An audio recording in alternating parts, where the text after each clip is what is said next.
La nabii laallu jireenya keenya kulli islaamaa nama dhaallu hammaatu irraa fagaachuu wallaalu akhlaaqni keenya ilma namaatii walii galu bareedinni islaamaa numarratti fagalu namaadhaaf abbaatii qabee ilmaan namaatiif tolu qawliin ergamaa rabbii hojiirra dhufaa oolu rabbiin du'aa.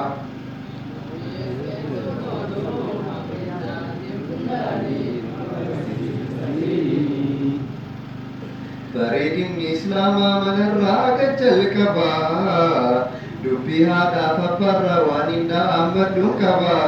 dargaggoof dargaggeettii dhagaa yaa shabaabaa hamma feene jiraannus addunyaan kun gabaaba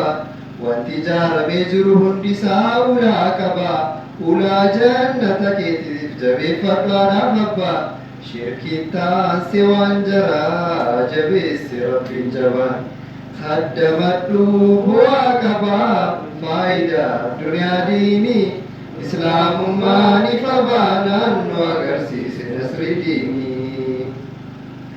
ما تنقرين المان في يدي أرقوف مراتا قرين دينيا تايدا كيلا لرام فتا كيسبت زمنا ما المان بيا فقاتا دفي وفدو بيادة تجرين يفتتا فتا jiruun addunyaan guutuu eessaachi tarkaanfata garaa waadhalee meeqatu himimmaan lolaafata meeqatu akiraa deeme ilmaan yaada gubata waa erganii gargaaru qofa gargaarsa seeta ijaan sillaaluuf dheebotan aadaaf abbaan keessanii islaamummaan ifa baanaan nu agarsiise nasridiinii yaagaa namni eebbifamee jiru gaa Amana guddoo irra jirtu kan inni rifleekt godhu walaasil hundi keenya akka dargaggeessatti hamilee guddaa qabna warra haadhaaf abbaan keessan isinirraa jiran hunda isaanii rabbitti araaramu warra jiran immoo bakka hojiirratti ka isin gammachiistan rabbi isin haa taasisu ka bakka geettanii inuma bakka isaan yaadan sanii fi bakka isaan yaadanii ol geettanii isaan gammachiistan rabbi isin haa taasisu